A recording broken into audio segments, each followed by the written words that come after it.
Hello मित्रों, जो कि તમે જોઈ રહ્યા છો ગુજરાત ગૌણ સેવા પસંદગી મંડળમાંથી બહાર પડેલ ભરતી છે। પોસ્ટ જોવો તો મહેસૂલ તલાટી એટલે કે રેવન્યુ તલાટીની ભરતી છે। વર્ગ 3ની ભરતી છે, જેમાં ટોટલ 2389 જગ્યાઓ ખાલી છે। તો આપણે આ વિડીયોમાં વિગતે આની ચર્ચા કરીશું કે શું લાયકાત છે, ફી શું છે, છેલ્લી તારીખ કઈ છે, સ્ટાર્ટ થવાની તારીખ કઈ છે અને પગાર ધોરણની બધી ટોટલ ચર્ચા આપણે આ વિડીયોમાં જોઈ લઈશું। પરીક્ષાના પેપર સ્ટાઇલ શું છે બધું। તો માટે વિડીયોના એન્ડ સુધી બન્યા રહો, જેથી તમને કોઈ પણ જાતનું કન્ફ્યુઝન ના રહે। પહેલાં તો જેવું કે તમે આમાં જોઈ શકો છો, રેવન્યુ તલાટી ઓફિસરની ભરતી છે, 2389 જગ્યા છે। હવે ઇમ્પોર્ટન્ટ ડેટ્સ આપણે જોઈએ તો આમાં તમે જોઈ શકો છો, ફોર્મ શરૂ થવાની તારીખ 26/5/2025 એટલે કે આ સોમવાર 26/5/2025ના રોજ ચાલુ થશે ફોર્મ, બપોરના 2 વાગે। અને સિવાય બાકી જોવો તો ક્લોઝિંગ ડેટ જોવો તો 10/6/2025 ઠીક છે। 6ઠા મહિનાની 10 તારીખ આની છેલ્લી તારીખ છે, એટલે કે 15 દિવસ સુધી આના ફોર્મ ચાલુ રહેવાના છે। એટલે બંને એટલું વહેલી તકે ફોર્મ ભરી દેવું, કેમ કે તલાટીની ભરતી છે એટલે મોસ્ટ ઓફ લાખો ફોર્મ ભરાશે અને 15 દિવસના ગાળામાં ફોર્મ જલ્દી તો ભરાશે નહીં, તે વેબસાઇટ સતત ડાઉન થવાની છે। એટલે બંને એટલી વહેલી તકે આ ફોર્મ તમારે ભરાવી લેવું, અને ઘરે બેઠા ભરાવવું હોય ફોર્મ તો અમારા દ્વારા તમને ઓછામાં ઓછા ચાર્જ સાથે ફોર્મ ભરી આપવામાં આવશે। એના માટે અમારો કોન્ટેક કરો 8160974392 આ કોન્ટેક નંબર છે, થંબનેલમાં પણ આપેલું છે અને આપણા ડિસ્ક્રિપ્શનમાં પણ ગ્રુપની લિંક વગેરે મૂકેલી છે। તો આગળ આપણે વિગતો જોઈશું બધી। તો જો તમે જગ્યાની વિગતો જોવો છો જિલ્લા વાઇઝ ઠીક છે, તો દરેક જિલ્લામાં જગ્યાઓ છે અને ઘણી જગ્યાઓ છે। અમદાવાદમાં 113 છે, અમરેલીમાં 76, અરવલ્લીમાં 74, આણંદ 77, કચ્છ 109, ખેડા 76, ગાંધીનગર 13, ગીર સોમનાથ 48, છોટાઉદેપુર 135, જામનગર 60, જૂનાગઢ 52, ડાંગમાં 43, દાહોદ 85, તાપી 63, દેવભૂમિ દ્વારકામાં 20, નર્મદા 59, નવસારી 52, પંચમહાલ 94, પાટણ 48, પોરબંદર 36, બનાસકાંઠા 110, બોટાદ 27, ભરૂચ 104, ભાવનગર 84। નેક્સ્ટ જુઓ તો મહીસાગરમાં 70, મહેસાણા 33, મોરબી 57, રાજકોટ 98, વડોદરા 105, વલસાડ 75, સાબરકાંઠા 81, સુરેન્દ્રનગરમાં 85 જગ્યા છે અને સુરતમાં 187। આવી રીતે મળીને ટોટલ 2389 જગ્યા થાય છે, કે એમાં આગળ આ તમને બતાવ્યું, એમાં તમે સ્ક્રીનશોટ પણ લઈ શકો છો કે તમારે અનામત જગ્યાઓ જોઈ હોય તો એમાં તમને બધી બતાડે છે ઠીક છે। આપણે કુલ જગ્યાઓ જે છે એ જોઈ લીધી। હવે આમાં આગળ આપણે વધશું। વય મર્યાદા ઠીક છે, ઉંમર મર્યાદાનું આપણે જોઈએ આમાં તો કઈ રીતે છે। તો પહેલાં તો 20 વર્ષ તમારા કમ્પ્લેટ પૂરા હોવા જોઈએ આના માટે।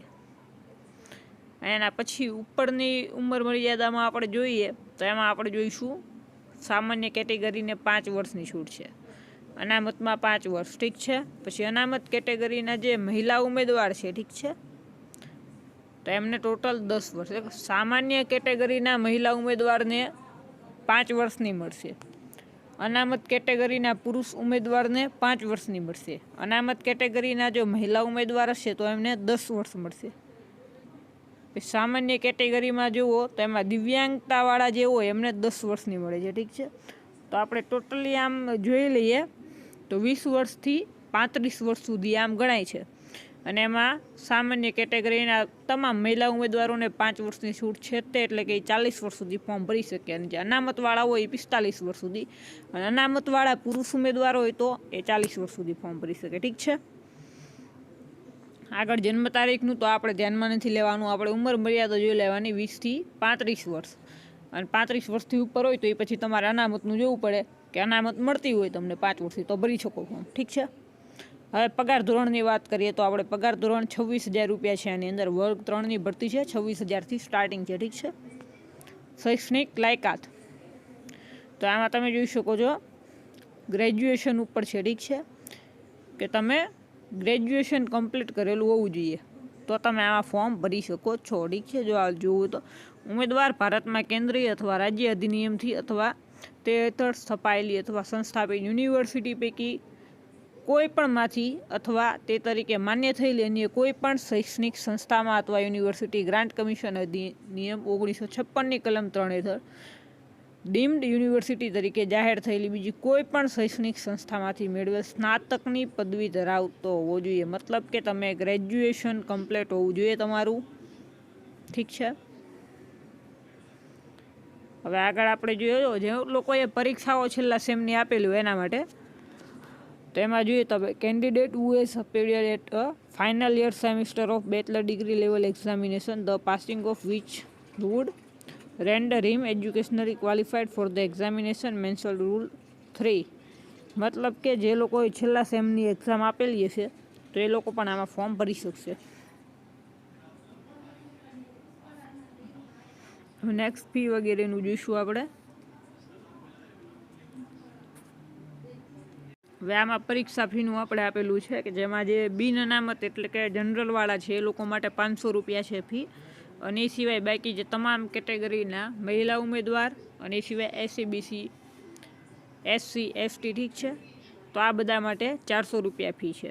અને ફી જે છે રિફંડેબલ છે, પણ રિફંડેબલમાં શું છે કે ચાર્જને કપાઈને તમારા ખાતામાં પાછી મળશે તમને, કે જ્યારે તમે પેપર આપશો તો જ મળશે, નહીં આપો તો નહીં મળે. પછી બીજી વાત એ છે કે આ ભરતી માટે કોમ્પ્યુટરની જાણકારી જરૂરી છે, કે તમારી માર્કશીટમાં કોમ્પ્યુટર વિષય હોવો જોઈએ કાં પછી એનું કોઈ પણ સર્ટિફિકેટ હોવું જોઈએ તો ચાલે, ઠીક છે. અને છેલ્લી તારીખ જેવી કે આપણે જોઈ, ઠીક છે, 10/6/2025. બાકી બીજું કંઈ નવું છે નહીં. પરીક્ષા પદ્ધતિ તો એમાં જોવું તો પહેલું MCQ છે, જેમાં ગુજરાતી, ઇંગ્લિશ, બાકી બધું કાયદાનું ને એનું બધું છે, અને જનરલ નોલેજ. બાકી બીજું કંઈ નવું છે નહીં. મેથ્સ, રિઝનિંગ ગુજરાતમાં જે જનરલ એક્ઝામમાં હોય એ જ બધું છે. અને જે મેઇન પરીક્ષા છે તો મેઇનની અંદર વિગતે પૂછવામાં આવશે, બીજું કંઈ નહીં આવે, નવું કંઈ છે નહીં. પરીક્ષા કેન્દ્રોમાં કેન્દ્ર આપણે સિલેક્ટ કરવાનું આમાં આવતું નથી, ડાયરેક્ટ ઉપરથી જે મળે છે એ મળશે આની અંદર.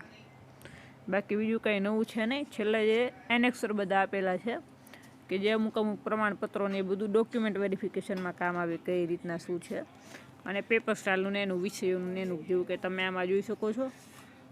ગુજરાત ભારતનો ઇતિહાસ, સાંસ્કૃતિક વારસો, એટલે કે આમ ઓલ ઓવર બધું આવી જાય છે ટોટલી. બાકી ફોર્મનું આપણે આગળ કીધું, ભરવું હોય એ મુજબ આપણે સૂચનાઓ બધી આપી જ છે. બાકી ઓજાસ ઉપર ભરાશે, ઘરે બેઠા ભરાવું હોય તો પણ આપણો નંબર બધું આપેલું છે.